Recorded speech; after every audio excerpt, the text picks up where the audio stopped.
ونعوذ بالله من شرور أنفسنا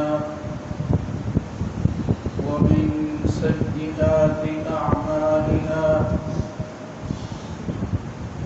من يهده الله فلا مضل له ومن يضلل فلا هادي له وأشهد أن لا إله إلا الله وحده لا شريك له وأشهد أن محمدا عبده ورسوله اللهم صل على محمد وعلى آل محمد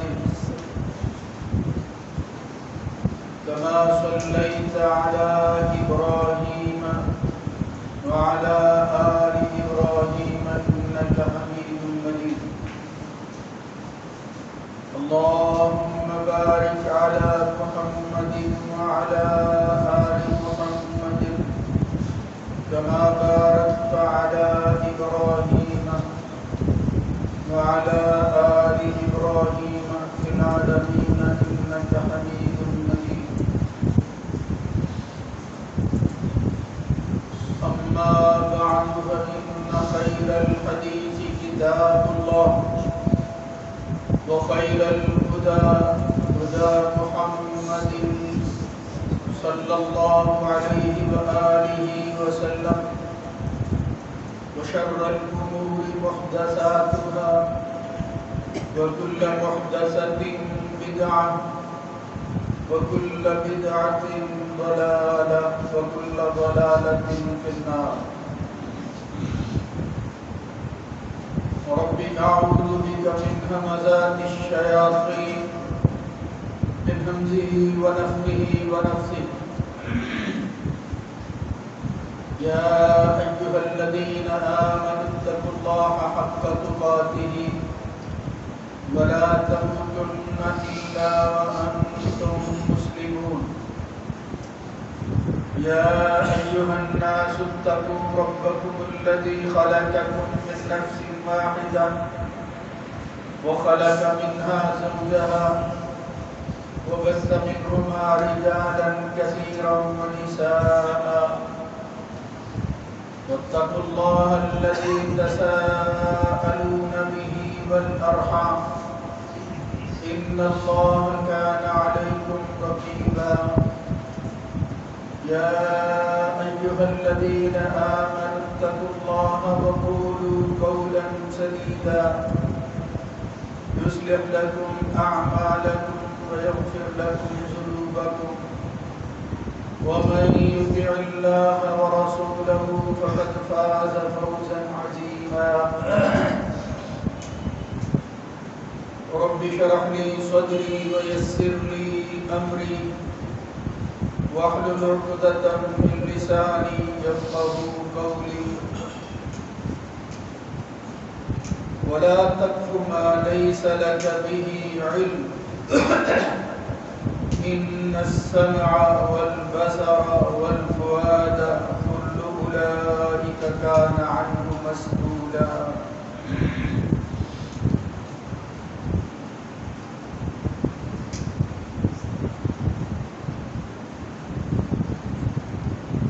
اور اس چیز کے پیچھے نہ چلو، اس کی پیروی نہ کرو یا اس کی گواہی نہ دو جس کا تمہارے پاس علم نہیں ہے۔ بلا شبہ کان، آنکھ، دل یا سماعتوں، بصر اور دل سب چیزوں کے متعلق تم سے سوال کیا جائے گا اور پوچھا جائے گا۔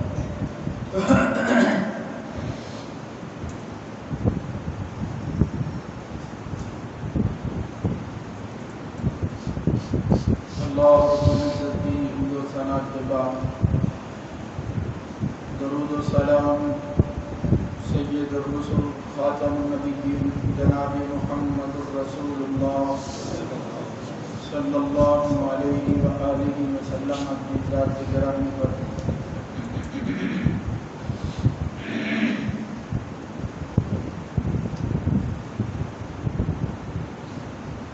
اللہ رب العزت کے اس نظام پر جو اس نے کائنات کو چلانے کے لیے بنایا ہوا ہے، اگر غور کریں تو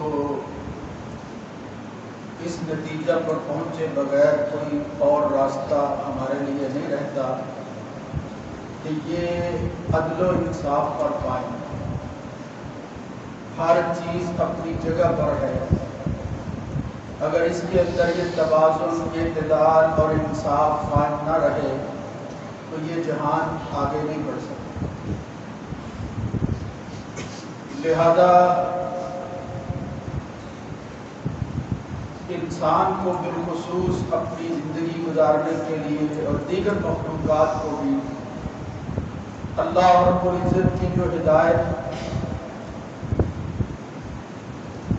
اس نظام کی شکل میں اور پھر ان ہدایات کی شکل میں جو اس نے دی ہیں ہمارے سامنے آتی ہے، تو وہ یہ ہے کہ ہم اپنی زندگی کے اندر اسی اعتدال، اسی انصاف اور توازن کو برقرار رکھیں، چیزوں کو اپنے مقام پر رکھیں۔ اس میں ایسی کوئی کوشش نہ ہو کہ جو خود اس بندے کے لیے اور دیگر لوگوں کے لیے کسی فساد، نقصان اور تباہی کا سبب بن سکے۔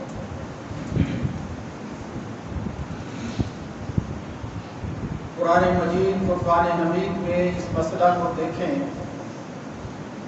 تو کئی جگہ پر مختلف حوالوں سے اللہ تعالیٰ نے اس کا تذکرہ کیا ہے۔ ایک بڑی جامع آیت ہے سورہ حدید کے اندر، لَقَدْ أَرْسَلْنَا رُسُلَنَا بِالْبَيِّنَاتِ وَأَنزَلْنَا مَعَهُمُ الْكِتَابَ وَالْمِيزَانَ لِيَقُومَ النَّاسُ بِالْقِسْطِ۔ بلا شبہ ہم نے رسول بھیجے واضح دلائل دے کر، اور پھر ان کے ساتھ کتابیں بھی نازل کر دی، اور پھر ساتھ ہی میزان دے دیا، چیزوں کو پرکھنے، تولنے، صحیح اور درست کے بارے میں جاننے کے لیے میزان مقرر کر دیا۔ یہی وہ چیز ہے جس کو میں انصاف کہہ رہا ہوں، قسط کہا جا رہا ہے۔ اس کا حکم دوسری جگہ پر دیا گیا، وَأَقِیمُوا الْوَزْنَ بِالْقِسْطِ وَلَا تُخْسِرُوا الْمِیزَانَ، اور کہیں فرمایا إِنَّ اللَّهَ يَأْمُرُ بِالْعَدْلِ وَالْإِحْسَانِ وَإِیتَاءِ ذِی الْقُرْبَىٰ وَیَنْہَىٰ عَنِ الْفَحْشَاءِ وَالْمُنکَرِ وَالْبَغْیِ یَعِظُکُم لَعَلَّکُم تَذَکَّرُونَ۔ لہذا ہمیں اپنی زندگی کے اندر کوئی ایسا راستہ اختیار نہیں کرنا چاہیے جو انصاف کے منع ہو، جو انصاف کے تقاضوں کو پورا نہ کرتا۔ اس حوالہ سے بالخصوص جب ہم مخاصمات، چیزوں کے تصفیے کے حوالہ سے ایسے لوگوں کے سامنے جاتے ہیں جو یہ ثالثی کا کردار ادا کرتے ہیں، جو حاکم ہیں، فیصلہ کرتے ہیں، تو وہاں بالخصوص اور عمومی زندگی میں بالعموم ایک چیز نظر آتی ہے جس کو گواہی کہتے ہیں۔ چیزوں کا فیصلہ گواہی پر ہوتا ہے۔ یہ گواہی ایک ایسی چیز ہے کہ جو ساری زندگی بچپن سے لے کر اور پھر اس جہان میں زندگی گزارنے کے آخری لمحے تک انسان کے ساتھ رہتی ہے۔ گواہی یعنی ان چیزوں کو کیسے دیکھتا ہے اور کیسے لیتا اور بناتا ہے، اسی کو گواہی کہتے ہیں۔ اللہ رب العزت نے قرآن مجید میں کہا وَكَذَلِكَ جَعَلْنَاكُمْ أُمَّةً وَسَطًا لِتَكُونُوا شُهَدَاءَ عَلَى النَّاسِ، ہم نے تمہیں ایک امت وسط بنا کر نازل کیا ہے کہ تم گواہی دینے والے بنو، لِيَكُونَ الرَّسُولُ عَلَيْكُمْ شَهِيدًا، اور تم پر گواہی دینے والا وہ پیغمبر ہوگا، وہ شہید اور گواہ بن کر جو ہے تمہاری گواہی دے گا۔ تو ہم سب گواہ ہیں یعنی چیزوں کے فیصلے کے بارے میں اختیار ہمیں دیا گیا ہے. ہم حق کی طرف جو ہے وہ جھکتے ہیں یا باطل کی طرف ہمارا میدان ہوتا ہے. یہ ہے گواہی، جس کو دوسرے لفظوں میں کہہ سکتے ہیں سچ اور جھوٹ کی گواہی. قرآن و سنت میں بالخصوص یہ قضایا اور قوانین کے حوالہ سے جب گواہی کا تذکرہ آتا ہے تو معاملاتی زندگی میں کہا گیا کہ تم گواہی کو قائم کرو. وَأَقِیمُوا الشَّهَادَةَ لِلَّهِ، یہ دنیا کی خاطر نہیں. یاد رکھو تمہارے اس عمل کے ذریعے دوسروں پر اثرات مرتب ہونے ہیں. اس کی وجہ سے کسی کا فائدہ بھی ہوگا اور بہت سے لوگوں کا نقصان بھی ہو سکتا ہے. یہ تمہاری گواہی ہی فیصلہ کرے گی نفع اور نقصان کا. اس لیے اللہ ہی کے خاطر، یعنی یہ جان کر کہ جو ہم کہہ رہے ہیں اللہ جانتا ہے، اس کی حقیقت کو اور کوئی نہیں جانتا، یا میں جانتا ہوں جو جس چیز کی گواہی دے رہا ہوں. اسی طرح سورہ بقرہ کے آخر میں فرمایا وَلَا تَكْتُمُوا الشَّهَادَةَ، جب ضرورت پیش آ جائے تو گواہی کو چھپایا نہ کرو. وَمَن يَكْتُمْهَا فَإِنَّهُ آثِمٌ قَلْبُهُ، جو اس کو چھپاتا ہے اس کا دل گناہگار ہوتا ہے. یہ گناہ کا کام ہے. حق کو، صحیح بات کو چھپانا یہ درست نہیں ہے، یہ اسم اور گناہ.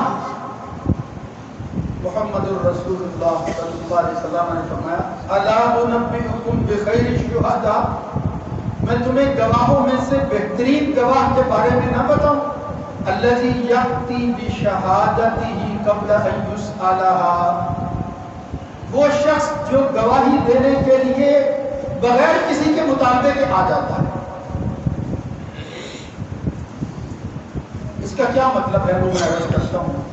اس لیے کہ کچھ روایتیں ایسی ہیں جو اس مفہوم کے خلاف نظر آتی ہیں، یعنی بغیر گواہی طلب کیے ہوئے آدمی گواہی دے رہا ہے. اس کا کیا مطلب ہے؟ میں ابھی صرف یہ بتانا چاہتا تھا کہ گواہی کی اہمیت کتنی ہے. خیر الشہداء کہا گیا، بہترین گواہ. جبکہ ایک روایت آتی ہے، بخاری اور مسلم کی روایت ہے، صحیح روایتیں ہیں، ایک سے زیادہ روایتیں اس طرح کی ہیں. خیر القرون قرنی ثم الذین یلونہم ثم الذین یلونہم. نبی کریم صلی اللہ علیہ وسلم نے خیر قرون کا تذکرہ کیا، بہترین زمانے، حضور کا زمانہ، بعد کا زمانہ، اس کے بعد کا زمانہ. پھر فرمایا ثم یأتی بعدہم قوم یشہدون ولا یستشہدون، اس کے بعد کچھ لوگ آ جائیں گے کہ جو گواہی دیں گے حالانکہ ان سے گواہی طلب نہیں کی جائے گی. یخونون، خیانت کریں گے، ولا یؤتمنون، امانت کا لحاظ نہیں کریں گے. وینظرون ولا یفون، نظریں مانیں گے مگر توجہ نہیں ہوگی کہ اس کو پورا بھی کرنا ہے.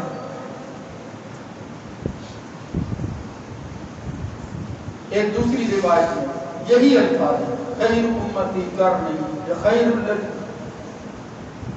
امتی کرنی کے لفظ بھی آتے ہیں، یا خیر القرون کرنی، اس طرح کے الفاظ. یہ سب روایتوں کو ملا کر میں کہہ رہا ہوں کہ میں ثم یأتی یا ثم یجیء قوم، ایسے لوگ آ جائیں گے تسبق شہادت احدہم یمینہ ویمینہ شہادتہ، ایسے لوگ آ جائیں گے کہ ان کی گواہی ان کی قسم پر سبقت لے جائے گی اور ان کی قسم ان کی گواہی پر سبقت لے جائے گی. یعنی کیا مطلب ہے؟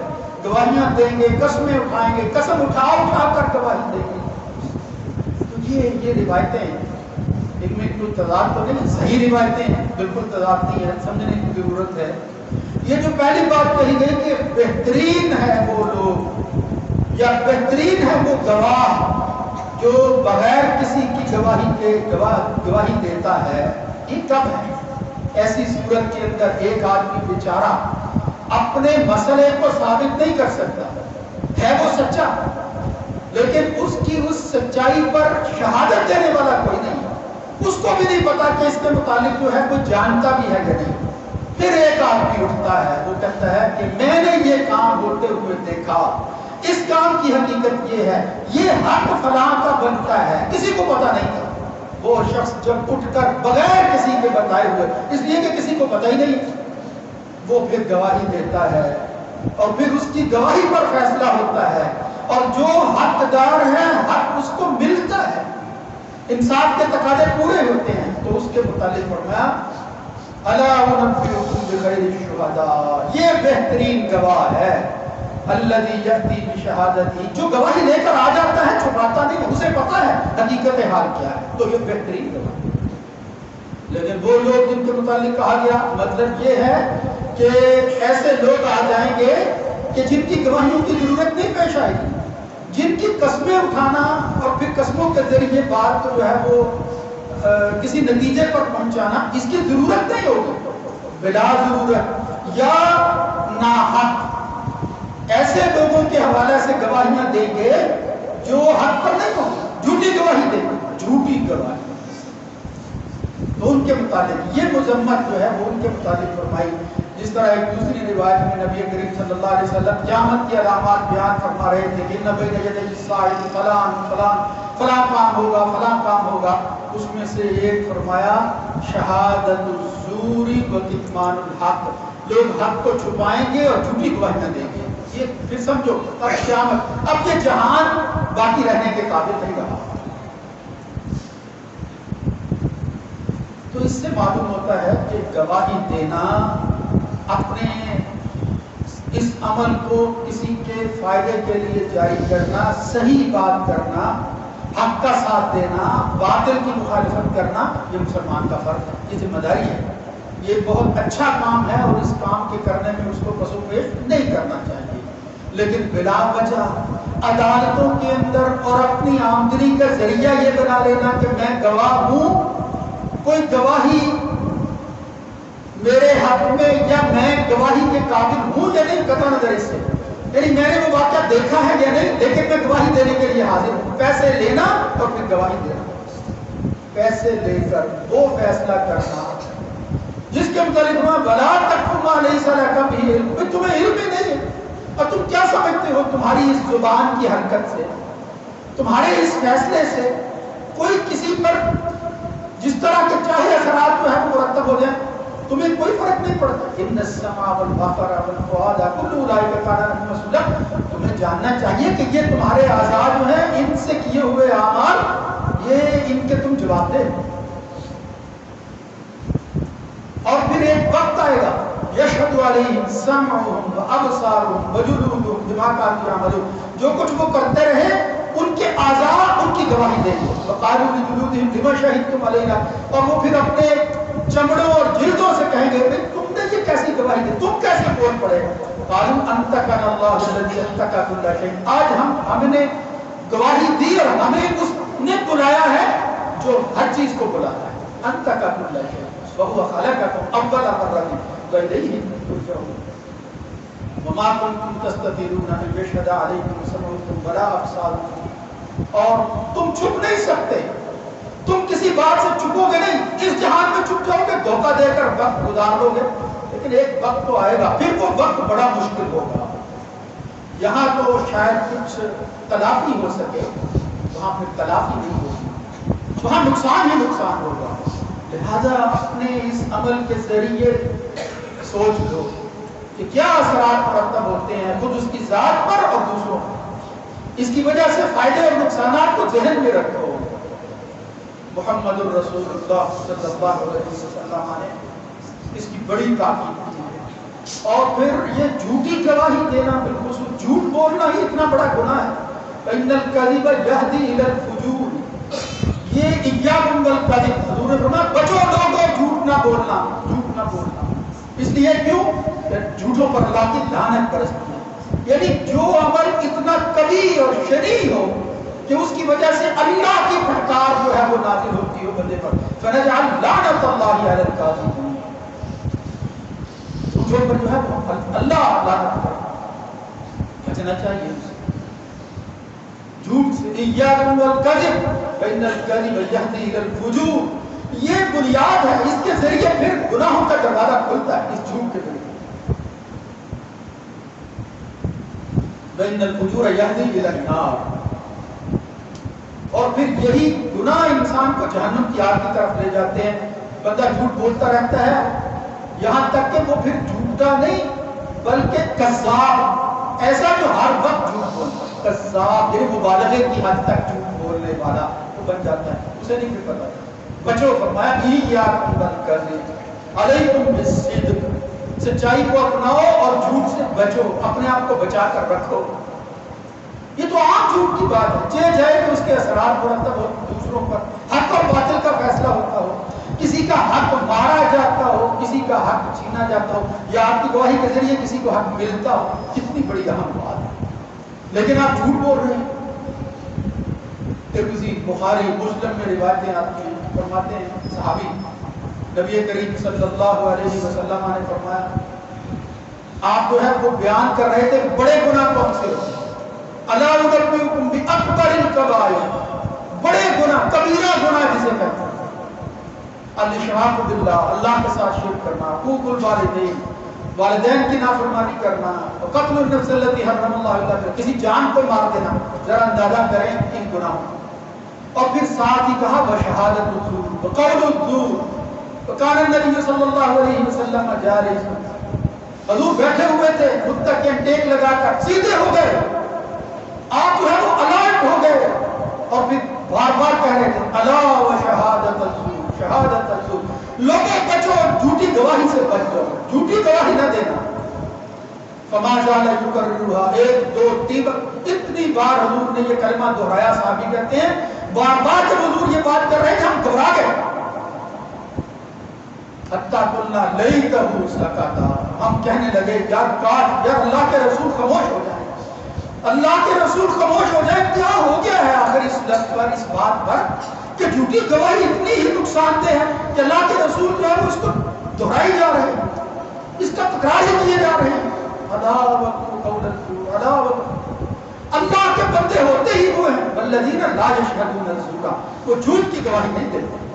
وَإِذَا مَرُّوا بِاللَّغْوِ مَرُّوا كِرَامًا، بڑی عزت کے ساتھ، وقار کے ساتھ لغو چیزوں سے پرہیز کرتے ہوئے آگے گزرتے ہیں. نہ یہ کہ بلا وجہ جو ہے وہ چیزوں کے اندر شامل ہو کر گواہی دینے کی کوشش کر، کوئی پوچھے نہ پوچھے، کوئی بندہ اعتبار کے قابل نہیں بھی ہوتا وہ اپنی گواہی دیے جا رہا ہو. یہ قوانین مرتب ہیں.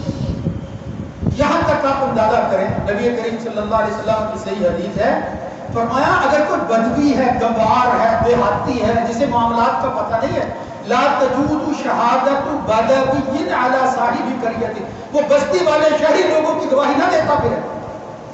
یہ گوار لوگ، یہ دیہاتی شہری، وہ لوگ، دیہاتی سے مراد گوار جس کے اندر کی ہو، وہ کہیں بھی رہتا ہو، وہ گواہی کس بات کی دیتا ہے؟ شہری کی گواہی دے رہا ہے، وہ آتا ہے اور پھر اس کو کیا پتا معاملات جو ہے وہ کیا ہو گئے. مطلب یہ ہے کہ وہ دوری پر، اس کے علم میں نہیں ہے، لیکن وہ گواہی دیے جا رہے ہیں. اسی طرح فرمایا لا تجوز شہادت خائن ولا خائنۃ، یہ خیانت ہے. ایک خیانت کرنے والا مرد ہو یا عورت، اس کی گواہی قابل قبول نہیں ہے، اس کا اعتبار نہیں ہوتا. ولا شہادت زان ولا زانیۃ، یہ برائی زنا کا ارتکاب کرنے والا، اس کی شہادت کیا ہے، اس کا کیا اعتبار جو ہے وہ کیا جا سکتا ہے؟ میں یہ بھی قبول نہیں. ولا ذی غمر علی اخی، دشمنی ہے کسی کی، اب اس کی وجہ سے وہ اپنے بھائی کے خلاف گواہی دے رہا ہے، اس کا بھی اعتبار نہیں ہے. ورد شہادت القانع لاہل البیت، اسی طرح اگر کوئی زیر کفالت ہے کسی کی اور پھر وہ اپنے گھر والوں کی گواہی دے رہا ہے، وہ تو زیر کفالت ہے، وہ کیا کرے گا؟ اس کو بھی رد کیا جائے گا، اس کو بھی قبول نہیں کیا جائے گا. کیا مطلب ہے؟ اصول بتا کیے. نبی کریم صلی اللہ علیہ وسلم نے وہ چیزوں کی تفصیل بتائی، اس عمل کی اہمیت کو اجاگر کیا. فلاں گواہی دے، فلاں نہ دے، فلاں کی جو ہے وہ قبول ہوگی، فلاں کی جو ہے وہ قبول نہیں ہوگی. یہ سارے اصول اور ضابطے بتاتے ہیں کہ یہ کوئی معمولی کام نہیں ہے، یہ معمولی بات نہیں ہے. اس لیے میرے بھائیوں، قبل اس کے کہ ہمارے یہ عذاب ہو جائیں اور پھر یہ گواہ بن کر تمہارے خلاف ایسی عدالت میں شہادت دیں جس کا کوئی رد نہیں ہوگا، جس کا جو ہے پھر توڑ ہمارے پاس نہیں ہوگا، جس کی تلافی ممکن نہیں ہے، کفارہ نہیں ادا کر سکتے ہم، اس لیے کہ وہ وقت گزر گیا ہے ان چیزوں کا. اس سے پہلے اپنے آپ کو بچا لو، اپنے اعضاء کو بچا لو اور معاشرے کو بچا لو۔ یہ اس معاشرے کے اندر اس وقت صرف عدالتوں میں نہیں، یہاں معاشرتی زندگی میں جگہ جگہ پر بلا وجہ جو ہے وہ لوگ اپنی رائے دیے جا رہے ہوتے ہیں، اور پھر ان کا اس اعتبار سے کہ فلاں نے بھی یہ بات کہی ہے، لوگ بات قبول کیے جا رہے ہوتے ہیں۔ جب سے یہ چیزیں عام ہوئی ہیں اس کو کوئی اہمیت نہیں دی جاتی کہ یہ میری زبان سے نکلے ہوئے کلمات، یہ میرے اعضاء سے کیے ہوئے جو ہے وہ اعمال، ان کے اثرات کیا مرتب ہوتے ہیں، کیا فوائد ہیں ان کے، نقصانات کتنے ہیں ان کے، اس کی طرف دھیان نہیں۔ یہ معاشرتی برائی جڑ ہے، انصاف کے تقاضوں کو مکمل نہ کرنے میں اس کا بہت بڑا کردار اور رول ہے۔ جس طرح اس کی اہمیت ہے اسی طرح اس کے نقصانات ہیں۔ اس لیے اس گواہی کے متعلق جب آدمی کوئی یہ نہیں ہے، جس طرح میں نے عرض کیا دونوں چیزیں، اگر آپ کے علم میں ہے اور آپ کی گواہی کی وجہ سے کسی کا بھلا ہوتا ہے، ذمہ داری ہے آپ کی کہ اس کو پورا کریں، پھر گواہی دیں، لیکن بلا وجہ نہیں، جس کے متعلق آپ کو پتہ ہی نہیں ہے، یہ جھوٹی گواہی بن رہی ہے، اس جھوٹ سے اجتناب کریں، اپنے آپ کو بچائیں، اپنے اہل و عیال کو بچائیں، اپنی آخرت کو سنواریں، اس کو برباد ہونے سے بچا لیں۔ اس لیے قرآن و سنت کے اندر بے شمار ایسی چیزیں ہیں، یہ اہم ترین عمل، اور پھر غلط عمل جو ہے ایک بہت بڑا گناہ جس کے متعلق اللہ اور اس کے رسول نے ہمیں تنبیہ کی ہے۔ ہمیں اس غفلت سے بیدار ہونا چاہیے۔ خدا نخواستہ اگر کسی نہ کسی طرح ہم اس کا حصہ ہیں تو اللہ رب العزت پہلے ہمارے گناہوں کو معاف فرمائے، توبہ کا موقع، توبہ کر لیں۔ کبیرہ گناہ اس کا احساس ہونے کے بعد صرف توبہ ہی سے معاف ہوتے ہیں، بندے اور اللہ کے درمیان معاملہ ہوتا ہے، اور اس کی وجہ سے اگر آپ کی گواہی کی وجہ سے، غلط فیصلے کی وجہ سے آپ سمجھتے ہیں کہ یہ کام جو غلط ہوا تھا یہ صحیح ہو سکتا ہے، آپ اپنا کردار ادا کر سکتے ہیں تو وہ ادا کریں، پھر جو ہے وہ اللہ کے سامنے معافی مانگیں، پھر اللہ رب العزت جو ہے وہ آخرت کی زندگی کے اندر بھی تمہارے لیے اس گناہ